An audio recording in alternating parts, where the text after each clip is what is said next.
அனைவருக்கும் கோபிநாத்தின் அன்பு வணக்கங்கள் நண்பர்களே. பிற நபர்களின் கையிலிருந்து வாங்கக்கூடாத 3 பொருட்கள் அப்படின்ட்டு உள்ளது. அது நம்ம சாஸ்திரத்தில் குறிப்பிட்டு சொல்கிறாங்கன்னா, எலும்புச்சங்கனி பிறர் கையிலிருந்து வாங்கக்கூடாது அப்படின்னு சொல்லுவாங்க. அதே போல் எள்ளு, கருப்பு எள்ளு இருக்கு இல்லையா, அந்த எள்ளையும் வாங்கக்கூடாது அப்படின்னு குறிப்பிடுவாங்க. உப்பு அப்படிங்கிறத குறிப்பிடுவாங்க. இன்னும் சொல்லப்போனால் இரும்பு பொருட்கள் அப்படின்னு சொல்கிறாங்கல்ல, அந்த மாதிரி விஷயங்களை பிறர் கையிலிருந்து வாங்குவதை தவிர்த்து கொள்ளுங்கள் அப்படிம்பாங்க. எப்படின்னா, காசு கொடுத்து வாங்குறது அப்படிங்கிறது கிடையாது.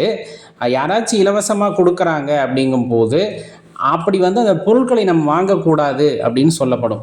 ஏன்? எதிர்மறை சக்திகளோட ஆதிக்கம் அப்படிங்கிறத அங்கே அதிகப்படுத்த முடியும். அதுலேயும் மாலை நேரத்துக்கு அப்புறம்.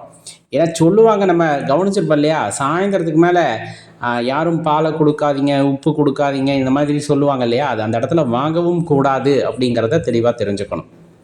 எலும்புச்சங்கனி பார்த்தீங்க அப்படின்னா, நிறைய இடத்துல நம்மளுடைய குருமார்கள் உபதேசம் செய்திருப்பார்கள். தேவகனின்னு சொல்லப்படுற அந்த கனியை வைத்து நன்மை அதிகமாக செய்ய முடியும். ஒரு நபருக்கு ஆசீர்வாதம் செய்ய முடியும், அதில் மாற்று கருத்தே இல்லை. அதே எலும்புச்சங்கனியை வச்சு இப்போ இருக்கோ இல்லையோ, நம்புகிறமோ இல்லையோ, அந்த தீய சக்திகளை அதன் மூலமாகவும் சில விஷயங்களை செய்து பரவ விடுவார்கள் இல்லையா. அதாவது மாந்திரீகம் இந்த மாதிரி விஷயத்துலையும் எலும்புச்சம்பழத்தை பயன்படுத்துவாங்க.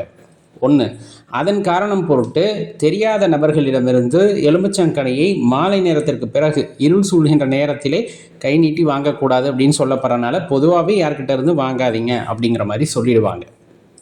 ஆனால் யாரிடமிருந்து எலும்புச்சம்பழத்தை பெறலாம்?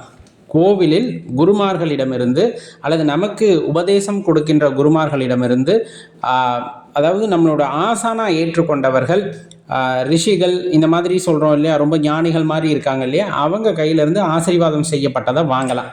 நமக்கு வாங்கும்போது மன உறுத்தலாக இருக்குது அப்படின்னா அதை தவிர்த்துறது தான் நல்லது அப்படின்னு சொல்லுவாங்க. அதே போல் தான் கருப்பு எள்ளும் கல்லுப்பும், இந்த விஷயங்களை மற்றவர்களிடமிருந்து வாங்கும்போது சற்று கவனமாக, முடிந்தால் நேரடியாக கையில் படுவதை தவிர்த்திடல் நலம் அப்படிங்கிறத ஞாபகம் வச்சுக்கோங்க. இது மூட நம்பிக்கைன்னு நினைக்கிறவங்க தவிர்த்துட்டு போயிடுங்க. இதில் நம்பிக்கை இருக்குது, இதனால் நாங்கள் பாதிக்கப்பட்டிருக்கோம் அப்படின்னு நினச்சிங்கன்னா இனிமேல் யார்கிட்ட இருந்தும் அந்த மாதிரி பொருட்களை வாங்குவதை தவிர்த்து கொள்ளுங்கள். இப்போ நம்ம கை தொட்டு பரிமாறக்கூடாத 3 பொருட்கள் அப்படிங்கிறத நம்ம முன்னோர்கள் நமக்கு படிப்படியாக சொல்லி வந்திருப்பாங்க. இது சுத்தம் அப்படிங்கிறத மறைமுகமாக நமக்கு சொல்லி வச்சுருந்தாலும் சாஸ்திரத்தில் இது ஆகாது அப்படின்னு சொல்லியிருப்பாங்க. என்ன அந்த 3 பொருள் அப்படின்னு பார்த்தோம்னா, சாப்பாடு, நெய், உப்பு, இந்த 3 பொருட்களின் மீதும் நம் கைப்படக்கூடாது. படக்கூடாதுன்னா பரிமாறும் போது அது நம்ம கையிலேருந்து எடுத்து வைக்கக்கூடாது. அவசரத்துக்கு கூட அப்படி பண்ணக்கூடாது அப்படின்னு சொல்லுவாங்க.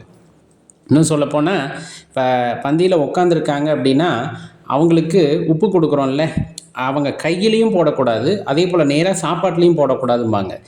அது இலையில ஒரு ஓரமாக எடுத்து வைங்க அப்படின்னு சொல்கிறது எல்லாமே காரணமாக தான். ஒன்று அதிகமாக போயிடும், ஒன்று இன்னொன்று அது உறவு பாதிக்கப்படும் அப்படின்னு சொல்லுவாங்க.